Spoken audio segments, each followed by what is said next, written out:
Hola, salam fans Garuda. Selamat Hari Raya Idul Adha 1446 Hijriah. Selamat menikmati daging kurban untuk para teman-teman di rumah. Dan seperti biasa, tak lupa kita ucapkan salam makan pagi untuk para tetangga di seberang sana. Konten yang akan kita bahas kali ini sedikit lebih kompleks. Tidak hanya terjadi di dalam lapangan, tapi juga di luar lapangan, yang mana ada beberapa warga negara lain yang gak terima melihat timnas kita yang terus melaju hingga ke round 4. Saat kita mampu menekuk China dan Arab Saudi kebetulan menang lawan Bahlul Rain di kandangnya.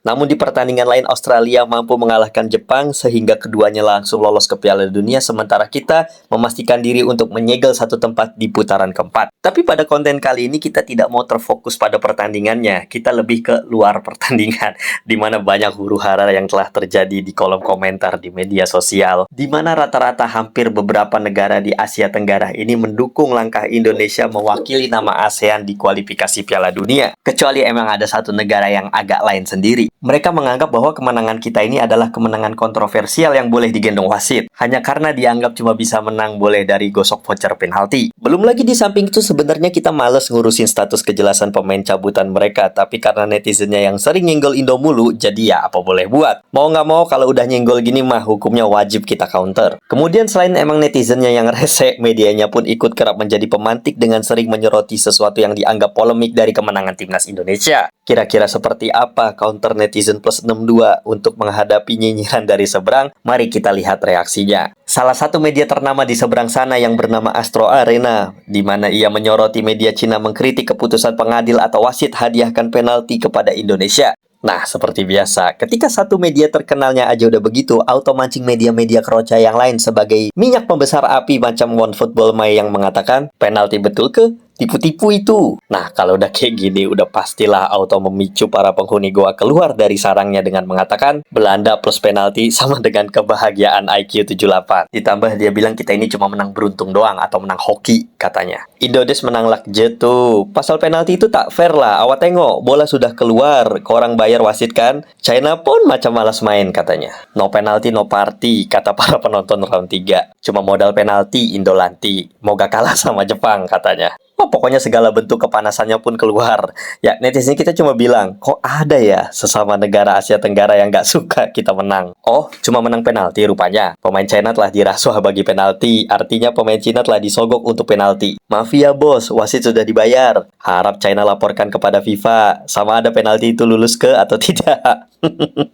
Nah, harus diusut katanya. Harap FIFA siasat. Konoha dengan Konalti tak dapat dipisahkan. Lak penalti. Dan diamini juga kadang sama Bani Nguyen. Dia pikir ya memang begitu. Kadang-kadang dia juga berpikirnya begitu. Kalau kita ini cuma menang beruntung doang lewat penalti. Tapi biar gimana pun, ya Indonesia ini mewakili ASEAN ya. Ya biar gimana pun kemenangan itu lebih penting dia bilang. Tetap aja dia masih balas. Seharusnya 2-0, 2 voucher penalti semua. Apapun itu, jika ada kesalahan harus ada penalti. Simple, kita cuma balas yang mengkritik warga Malaysia dan media Malaysia, bukan cuma media China. Lah ya itu kan yang notice medianya sendiri, kenapa harus bawa-bawa orang? Bayangin sekelas coach aja yang selama ini peduli setan sama nasib bola seberang aja sampai angkat suara. Dia bilang kardus lah ke sono.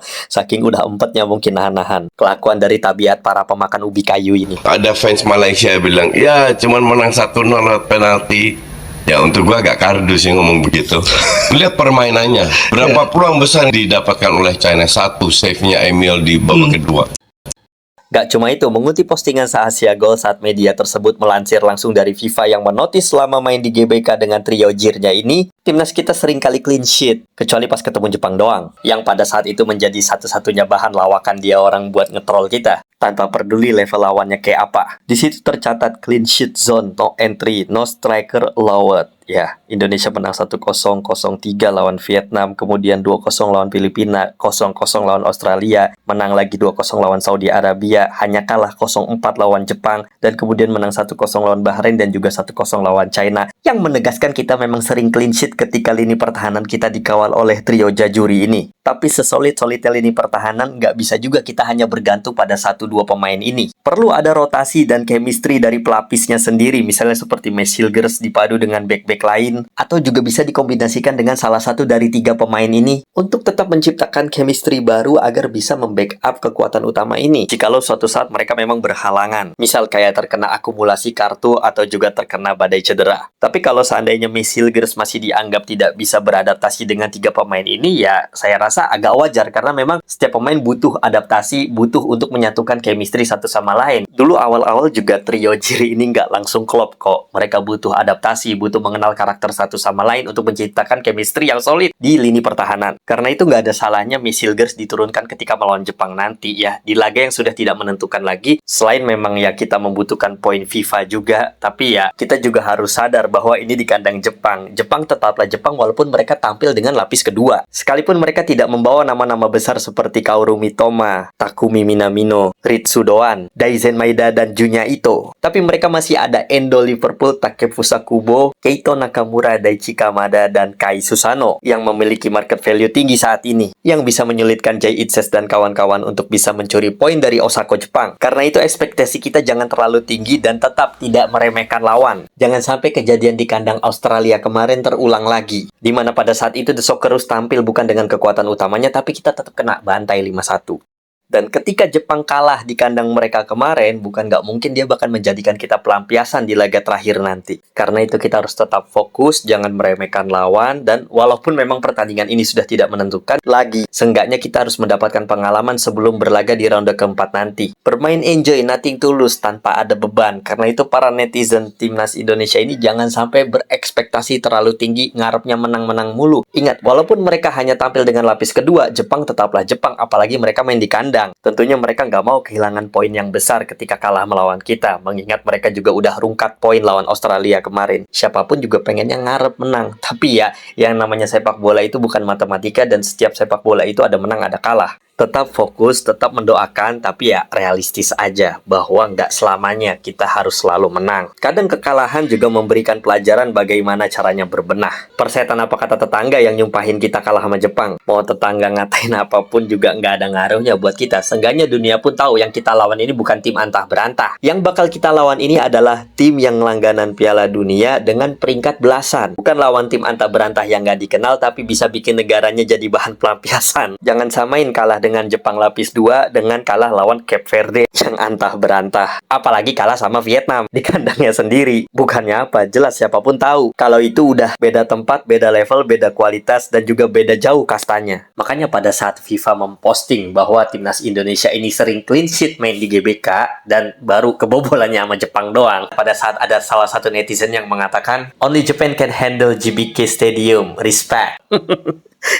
Ada yang pengen banget diajak dengan cuma modal bawa-bawa data masa lalu dengan bilang Malai juga bisa dong 3-2 katanya. Padahal dalam artikelnya sendiri udah jelas-jelas cuma ngebahas kualifikasi Piala Dunia yang sekarang, bukan yang udah usang. Jadi ya, ngarep apa kita dengan IQ 15 ringgit para pemakan ubi kayu itu? Jadi biar gimana pun mereka tetap mau dianggap sebagai bagian dari circle kita, tahu nggak? Tapi giliran disamperin lari. Diajak sparring bukannya jadiin, malah keluar ayat penyedap hati dengan 1001 alasan khas Malaysiawinya itu. Jurus terakhirnya kalau nggak denial ya out of context keluar topik. Pakai bahas-bahas masa lalu, kita aja nggak bahas-bahas yang 41. Nah, yang kocaknya lagi di sini bukan cuma itu. Bahkan tifo fenomenal kita yang sampai di notis akun-akun besar pun dia bandingin dengan sesuatu yang mereka anggap tifo katanya. Di situ dia bilang masih bagusan koreo jemur spray ala fans Arsenal. Abis itu ada yang ngaku-ngaku jadi netizen Indo dengan mengatakan, aku fan timnas, tapi Malaysia lebih keren katanya. Netizen kita coba balas. Tifo tagih hutang. Lagian tipe apaan itu bentuknya kayak kas tangan. Tapi emang netizen kita kalau urusan counter kayak apotik tutup, gak ada obat. Simple tapi ngena kayak gini nih. Tipe Pro Malaysia. Pasukan Simba Asi. Bisa-bisanya pasukan Simba Asi yang dijadiin tipe. Udah, segini dulu video dari saya. Jangan lupa push like-nya dan juga tekan super thanks-nya untuk membantu channel ini lebih berkembang lagi. Terima kasih telah menonton dan seperti biasa, di bawah all see you in the next video.